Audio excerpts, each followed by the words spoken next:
Hello friends, मैं हूं सनी शर्मा और स्वागत करता हूं आपका हमारे चैनल सोच पर प्रहार में। जैसा कि आप जानते हैं कि इस चैनल पर आपको लीगल अपडेट्स और लीगल जानकारियां दी जाती हैं, तो आज हम फिर से एक लीगल जानकारी आपको देने वाले हैं और ये है आईपीसी का सेक्शन 377। आज की इस वीडियो में हम बात करने वाले हैं कि आईपीसी का 377 क्या कहता है। सुप्रीम कोर्ट ने 2018 में सेक्शन 377 के रिगार्डिंग एक हिस्टोरिकल जजमेंट दिया था।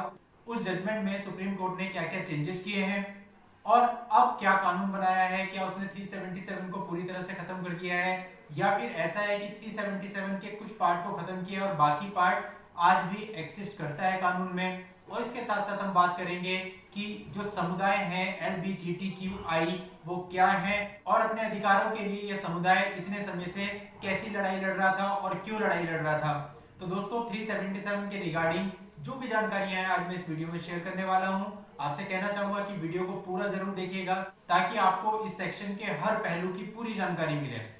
तो दोस्तों वीडियो स्टार्ट करने से पहले आपसे कहना चाहूंगा कि अगर आपने अभी तक हमारे चैनल को सब्सक्राइब नहीं किया तो सब्सक्राइब कर दें और नोटिफिकेशन आइकन पर जरूर क्लिक कर दें ताकि जब भी मैं ऐसी कोई वीडियो लेके आऊं उसकी जानकारी आपको सबसे पहले मिले।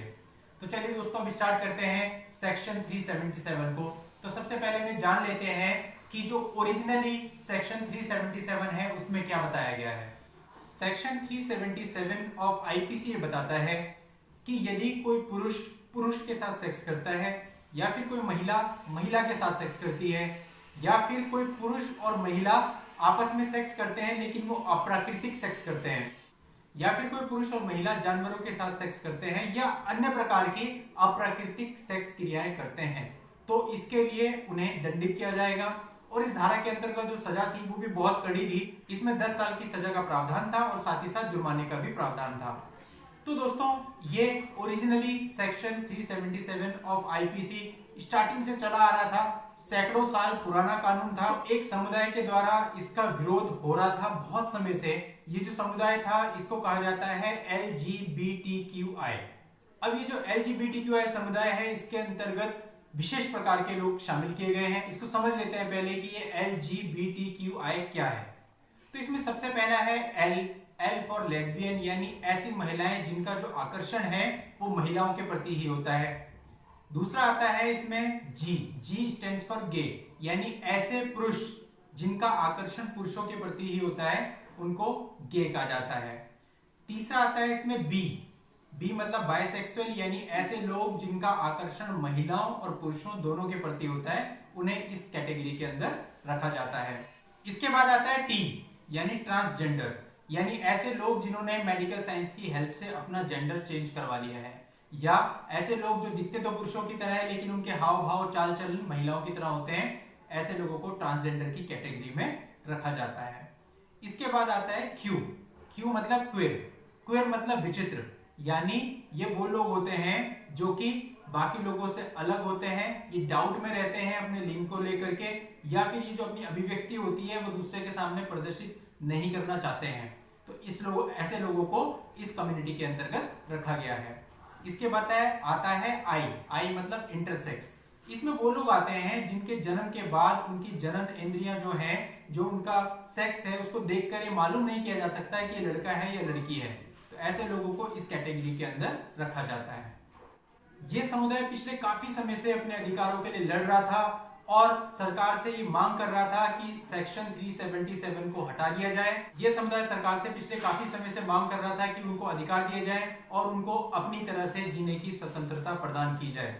तो 6 सितंबर 2018 को सुप्रीम कोर्ट की 5 जजेस की कॉन्स्टिट्यूशनल बेंच ने एक हिस्टोरिकल फैसला दिया और इस फैसले में बताया कि समलैंगिकता या होमोसेक्सुअलिटी अब क्राइम नहीं है, यानी समलैंगिकता को क्राइम के दायरे से बाहर कर दिया गया। सुप्रीम कोर्ट ने अपने फैसले में कहा कि यदि दो महिलाएं आपसी सहमति से अननेचुरल सेक्स करती हैं या दो पुरुष आपसी सहमति से अननेचुरल सेक्स करते हैं तो वो क्राइम नहीं होगा।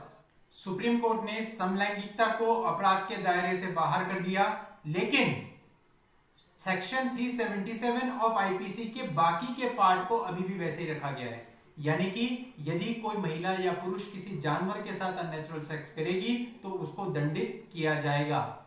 सुप्रीम कोर्ट ने अपना जो फैसला दिया इसके लिए कई सारी चीजों को आधार बनाया, जिनमें से जो सबसे इंपॉर्टेंट चीज है वो कॉन्स्टिट्यूशन के कुछ आर्टिकल्स हैं। सुप्रीम कोर्ट का ये कहना था कि ये जो धारा है ये बहुत पुरानी हो चुकी है और अब ये इन आर्टिकल्स का वायलेशन कर रही है, इसलिए इसको हटाया जाना न्यायोचित है। इसके उस पार्ट को खत्म कर दिया जाना चाहिए जो कि उन आर्टिकल्स का वायलेशन कर रहा है। तो दोस्तों ये आर्टिकल है आर्टिकल 14, आर्टिकल 15, आर्टिकल 19 और आर्टिकल 21। तो जान लेते हैं कि सेक्शन 377 ऑफ आईपीसी किस प्रकार से इन आर्टिकल्स का वायलेशन कर रही थी। आर्टिकल 14 बताता है समता के अधिकार को, यानी कि हर व्यक्ति की कानून के समक्ष समानता होगी।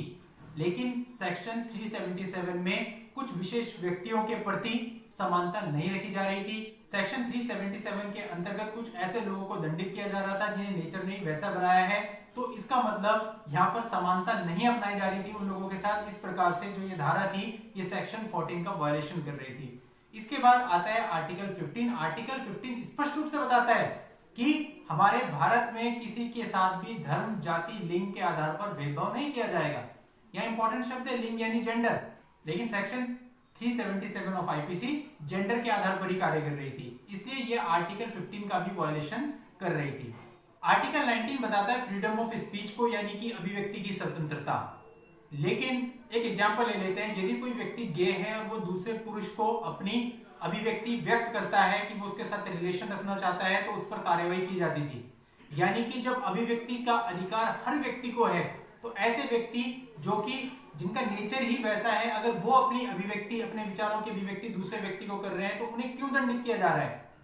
तो इस प्रकार से ये जो सेक्शन था ये आर्टिकल 19 का भी वायलेशन कर रहा था। इसके बाद आता है आर्टिकल 21 जो कि बताता है protection of life and personal liberty के बारे में। तो दोस्तों यहाँ पर जो लोग थे, जो एक पर्टिकुलर कम्युनिटी के लोग थे, उन्हें उनके एक्ट के लिए दंडित किया जा रहा था। यानी वो जो सजा थी वो इतनी लंबी थी कि उनका पूरा जीवन खराब हो रहा था। तो यहाँ से साफ है कि क्या उनको अपनी लाइफ जीने का अधिकार नहीं है। अगर नेचर ने उन्हें ऐसा बनाया है तो इसका मतलब ये हो गया कि वो जिंदा नहीं रह सकते, उनको सजा दी जाएगी, उनका जीवन खराब किया जाएगा। तो इस प्रकार से ये जो सेक्शन 377 ऑफ आईपीसी था, ये आर्टिकल 21 का भी सीधा सीधा वायलेशन था।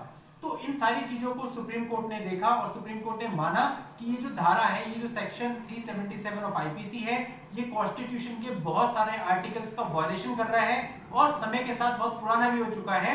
इसलिए इसे हटा करके उन कम्युनिटीज को जिनकी हमने बात करी थी उनको उनके अधिकार दिए जाने चाहिए, और सुप्रीम कोर्ट ने ये हिस्टोरिकल डिसीजन लिया और इस धारा में चेंजेस कर दिए। तो दोस्तों ये सारे पॉइंट्स थे सेक्शन 377 के रिगार्डिंग कि 377 में क्या बदलाव हुए हैं और उसके कौन से कानून अभी भी लागू होते हैं। तो अगर आपको वीडियो पसंद आई हो तो आप इसे लाइक कीजिए और आगे शेयर कर दीजिए। थैंक यू, जय हिंद।